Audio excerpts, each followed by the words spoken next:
விஜயாவுக்கு வீட்ல நடக்கிறதெல்லாம் பார்க்கும்போது, பைத்தியமே பிடிச்சிரும் போல இருக்கு அப்படின்னு நினைக்கிறவங்க, மறக்காம கமெண்ட்ல சொல்லுங்க.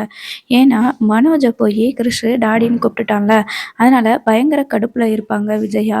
இது எப்படியாவது வெளியில அனுப்பலான்னு பார்த்தனா, இது சொத்துலயே பங்கு கேட்கும் போல அப்படின்னு சொல்லிட்டு, கோவத்தோட பார்வதி வீட்டுக்கு போறாங்க. அங்க சிந்தாமணிய வர சொல்லி பேசிக்கிட்டு இருக்காங்க. பார்வதி கிட்ட வந்து சொல்றாங்க, "அந்த பையன் என் பையன பார்த்து மனோஜ அப்பான்னு கூப்பிடுறான்" அப்படின்னு சொல்லி சொல்றாங்க.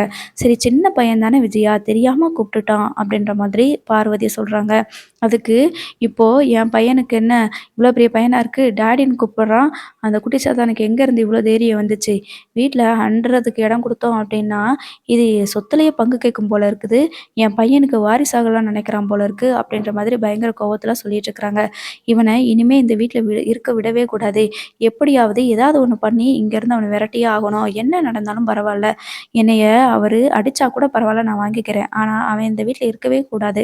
அப்படின்னு விஜய் வந்து ரொம்ப ஸ்ட்ராங்கா இருக்கிறாங்க. சிந்தாமணி வந்துட்டு, "சரி கவலைப்படாதீங்க மாஸ்டர். இதுக்கு ஏதாவது ஒரு வழி பண்ணுவோம்." அப்படின்ற மாரி சொல்றாங்க. "நீங்க ஏதாவது பண்றேன்னு சொல்லி கடைசியில போலீஸ் கிட்ட மாட்ற நிலைமைக்கு போயிறாதீங்க. அவன் ஒரு சின்ன பையன். தெரியாம சொல்லிட்டான். அத மனசுல வச்சுக்கோங்க. எல்லாரும் ஸ்கூல்ல கூப்ட்டுருப்பாங்க. அவனுக்கு கூப்பிடணும்னு ஆசையா இருந்திருக்கும். அதனால அப்படி கூப்ட்டுருப்பான்.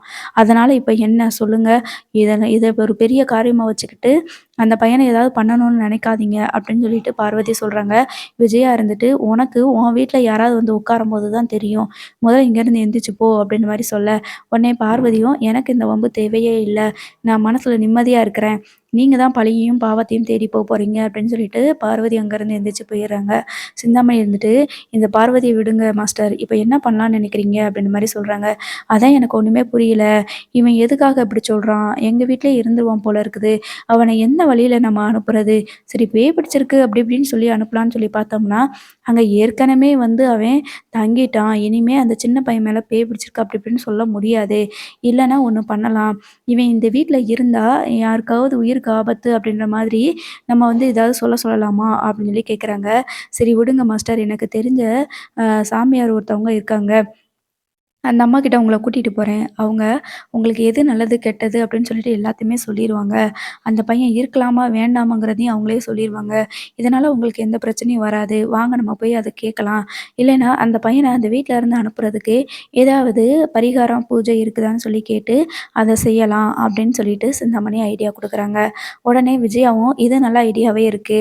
எங்க வீட்ல யாருக்கு பயப்படுறாங்களோ இல்லையோ, இந்த பூஜை, பரிகாரம் அப்படின்னா நான் சொன்னா கண்டிப்பா அத வந்து நிறைவேத்துவாங்க. அதனால நம்ம அத பத்தி போய் கேட்கலாம். எனக்கு மனசு ரொம்ப கஷ்டமா இருக்குது. இந்த பையனால வீட்ல ஏதாவது பெரிய பிரச்சனை வருமோ அப்படின்னு தோணிட்டே இருக்குது அப்படின்னு சொல்லி சொல்றாங்க. சரிங்க மாஸ்டர் வாங்க. நானு அந்த அம்மாவ பார்க்கறதுக்கு கூட்டிட்டு போறேன் அப்படின்னு சொல்லி சிந்தாமணி கூட்டிட்டு போறாங்க. அப்போ விஜயா பார்வதி இருந்துட்டு, "இப்ப நீங்க ஏதாவது தேவையில்லாத வேல பண்ணாதீங்க. அவன் சின்ன பையன்" அப்படின்ற மாதிரி சொல்ல, "உனக்கு தேவைன்னா நீ எங்க கூட வா. இல்லன்னா பேசாம இரு" அப்படின்ற மாரி சொல்ல, உடனே நம்ம பார்வதி இருந்துட்டு, "இவிங்க என்னதான் பண்ணுறாங்கன்னு பார்த்துக்கிறதுக்காவது நம்ம போய் ஆகணும். அந்த பச்சை பிள்ளைய எப்படியாவது காப்பாத்தி ஆகணும். இவிங்க ஏதாவது புதுசா ஏதாவது ஒரு பிரச்சனைய கொண்டு வராம இருக்கட்டும். அந்த பச்சை பிள்ளை பாவம். என்னதான் பண்றாங்களான்னு நம்மளும் போய் பார்க்கலாமே!" அப்படின்னு சொல்லிட்டு அங்க போறாங்க. ஏற்கனவே அங்க தான் வந்து சிந்தாமணியும் அந்த அம்மாகிட்ட தான் வந்துட்டு எதிர்காலத்த பத்தி கேட்பாங்கன்னு வச்சுக்கோங்களேன். ஏற்கனவே கேட்டுருக்காங்க. அங்க தான் மீனாவும், முத்துவும் ஒரு நாள் போயிருந்தாங்க. அதே இடத்துக்கு தான் சிந்தாமணிய கூட்டிட்டு போறாங்க. இவங்கள பார்த்ததுமே வந்து அந்த அம்மாவுக்கு புரியுது. இப்போ என்ன சொல்றாங்க அப்படின்னா, நீங்க எதுக்காக வந்திருக்கீங்க?" அப்படின்னு சொல்லிட்டு கேட்குறாங்க. "என்ன சாமி நாங்க எதுக்காக வந்திருக்கோம்னு உங்களுக்கு தெரியாதா? நீங்க தான் எல்லாமே சொல்வீங்களேம்மா" அப்படின்ற மாதிரி சிந்தாமணி சொல்றாங்க. "அதுக்கு நீங்க ஒரு பழியும், பாவமும் பண்ணணுன்றதுக்காக என்னைய தேடி வந்திருக்கீங்க. ஆனா நான் அப்படி பண்ண மாட்டேன்னு தெரியாதா?" அப்படின்னு சொல்லிட்டு சிந்தாமணிட்ட கேட்குறாங்க. "இல்ல, இல்ல உங்கள அந்த மாரிலாம் பண்ண சொல்லல. ஆனா இதுக்கு ஏதாவது பரிகாரம் இருக்கும் இல்லையா? எங்க மாஸ்டர் ரொம்ப கஷ்டப்படுறாங்க. மனசளவுல ரொம்ப பாதிக்கப்பட்டுருக்காங்க" அப்படின்னு சொல்லி சொல்றாங்க. உடனே சரி கொஞ்ச நேரம் நீங்க 2 பேரும் வெளிய இருங்கன்னு சொல்லிட்டு, பார்வதியவும், சிந்தாமணியும் வெளிய அனுப்பிட்டு, இப்ப விஜயா கிட்ட பேசுறாங்க. "உங்க மனசுல என்ன குழப்பம் இருக்குன்னு எனக்கு தெரியும். புதுசா உங்க வீட்டுக்கு ஒரு பையன் வந்திருக்கான். அவன வச்சு தான் நீங்க கஷ்டப்பட்டுட்டு இருக்கிறீங்க. இந்த வீட்ல அவன் நிரந்தரமா தங்கக்கூடாது. அவன எப்படியாவது வெளியில அனுப்பணும். அந்த பையன் என் பையன் மனோஜ பார்த்துட்டு டாடின்னு கூப்பிடுறான். இப்படியே இருந்தனா அங்கேயே அவன் தங்கிருவான். அவன எப்படியாவது என் வீட்ல இருந்து விரட்டணும். எல்லாரும் நிம்மதியா இருக்கணும் அப்படின்னு சொல்லி சொல்றாங்க. அதுக்கு யாரு நெனச்சாலும் அந்த பையன அந்த வீட்ட விட்டு வெளியில விரட்டவே முடியாது அப்படின்னு சொல்லி இவங்க சொல்லும்போது, விஜயாவுக்கு பயங்கரமான ஷாக் ஆகுது.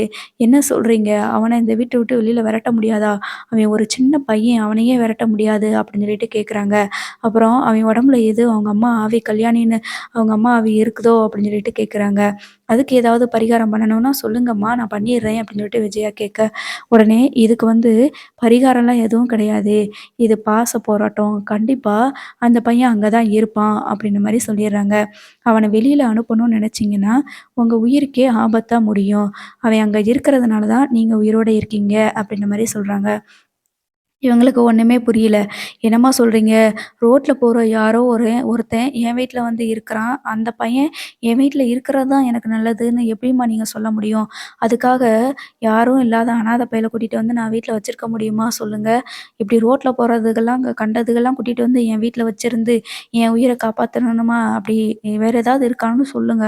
அவன எப்படியாவது நான் விரட்டியே ஆகணும். என் உயிரே போனாலும் பரவால்ல" அப்படின்ற மாரி சொல்றாங்க. "அது உங்க விருப்பம். உங்க உயிர் உங்களுக்கு முக்கியம் இல்ல அப்படின்னா, அவன் போகட்டும். அது மட்டும் இல்ல, இன்னொரு விஷயமும் சேர்ந்து சொல்றேன். அவன் அங்க இருந்தா தான், நீங்க உயிரா நெனைக்கிற உங்க பையன் மனோஜும் உயிரோட இருப்பாரு. இல்ல அப்படின்னா, உங்க பையன் உயிரா நெனைக்கிற உங்க பையனோட உயிரும் போயிரும்." அப்படின்ற மாதிரி சொல்றாங்க. எனக்கு ஒண்ணுமே புரியல அப்படின்னு சொல்லிட்டு விஜயா கேட்கும்போது, "இல்ல அந்த பையன் அங்க இருக்கிற வரைக்கும் தான் நல்லது." அப்படின்ற மாதிரி சொல்றாங்க. இன்னமுமே விஜயாவுக்கு ஒண்ணுமே புரியாம, "நீங்க என்ன பண்றீங்கன்னு எனக்கு ஒண்ணுமே புரியல. அந்த பையன் இருக்கக்கூடாதுன்னு நெனச்சா, நீங்க அவன் அங்க இருக்கிறது தான் நல்லது. இல்லைன்னா, உங்க உயிர் போயிரும் அப்படின்னு நீங்க சொல்றீங்க. அதனால எனக்கு ஒண்ணுமே புரியல. இப்போ அவன விரட்ட முடியாது. ஆனா, அந்த வீட்ல நானும் இருக்க முடியாது. என்னதான் பண்றது?" அப்படின்னு சொல்லும்போது, காலம் தான் இதுக்கு பதில் சொல்லணும். நீங்க என்னதான் பிளான் பண்ணாலும், என்னதான் திட்டம் போட்டாலும், அந்த பையன மட்டும் அந்த வீட்ல இருந்து அனுப்பவே முடியாது. அது உங்க வீட்டு ரத்தம். உங்க வீட்ல உங்க வீட்ட சேர்ந்த ஆள் தான் அது. உங்க வீட்ல தான் அந்த உயிர் இருக்கும் அப்படின்ற மாதிரி சொல்லிர்றாங்க. இவங்களுக்கு ஒண்ணுமே புரியல. என்னது கிருஷ் நம்ம வீட்டு ரத்தமா? நம்ம வீட்டு பையனா? அது எப்படி அவன நம்ம வீட்டு பையன்னு ஏத்துக்க முடியும்? இவங்க என்ன சொல்றாங்க? தலையும் புரியல, வாலும் புரியல. அப்படி நம்ம வீட்டு ரத்தம்னா, நம்ம 3 பசங்களுக்குமே அவன் பிறக்கலையே! அப்புறம் எப்படி நம்மளுக்கு அவன் உறவாவான்? யாருமே இல்லாத அனாதை பையன எப்படி நம்ம உறவு கொண்டாட முடியும்? அதுவும் உங்க பேரன் தான், உங்க உறவு தான் அப்படின்னு இந்த அம்மா சொல்றாங்களே! அப்படின்னு சொல்லிட்டு விஜயா வந்து பயங்கர குழப்பத்தில இருக்காங்க. இந்தாங்க எலுமிச்சம்பழத்த குடுத்துட்டு, இத சாமி ரூம்ல வச்சுட்டு, பூஜை ரூம்ல வச்சு நீங்க ப்ரேயர் பண்ணுங்க அப்படின்ற மாதிரி சொல்லிர்றாங்க. சரின்னு சொல்லிட்டு விஜயா அதெல்லாம் வாங்கிட்டு வெளியில ஒரே குழப்பத்தோடயே வராங்க. பார்வதி கிட்ட, என்ன இந்த அம்மா நல்லது சொல்லும்ன்னு சொல்லி பார்த்தோம்னா, இந்த அம்மாவும் அந்த பையன அங்கேயே இருக்கட்டும்னு சொல்லி சொல்றாங்க. என்ன சிந்தாமணி, இந்த அம்மா அந்த பையன விரட்டுறதுக்கு ஐடியா குடுப்பாங்கன்னு பார்த்தா, இங்கேயே இருக்கட்டும்னு சொல்லி சொல்றாங்க, அப்படின்ற மாரி சொல்றாங்க. அந்த அம்மா சொன்னா, கண்டிப்பா அதில ஏதாவது ஒரு அர்த்தம் இருக்கும். நீங்க பேசாம அந்த பையன கொஞ்ச நாளைக்கு அங்கேயே இருக்க விடுங்க. என்னதான் நடக்குதுன்னு பார்ப்போம் அப்படின்னு சொல்லி சொல்றாங்க. சரின்னு சொல்லிட்டு விஜயா பயங்கர குழப்பத்தோட இங்கேருந்து தான் போறாங்க. வீட்டுக்கு போயிட்டு இத பத்தியே யோசிச்சுட்டு இருக்கிறாங்க. அது உங்களுக்கான உறவு, உங்க வீட்ல வளரக்கூடிய உறவு அப்படின்னு சொல்லி சொல்றாங்களே! அந்த பையனுக்கும் நம்ம வீட்டுக்கும் என்ன சம்மந்தம் இருக்கும்? நம்ம பையங்களுக்கு நம்ம 3 பசங்களுக்குமே பிறக்கலையே! என்னவா இருக்கும்? எப்படி இவன் நமக்கு சொந்தமாவான்? அப்படின்னு சொல்லிட்டு ஒரே குழப்பத்தில இத பத்தி யோசிச்சுட்டே இருக்காங்க விஜயா. ஸோ இப்படித்தான் கொஞ்சம் கொஞ்சமா கிருஷ்ண பத்தின உண்மை தெரிய வரும்னு நெனைக்கிறேன். தொடர்ந்து பார்ப்போம் என்னதான் நடக்குதுன்னு.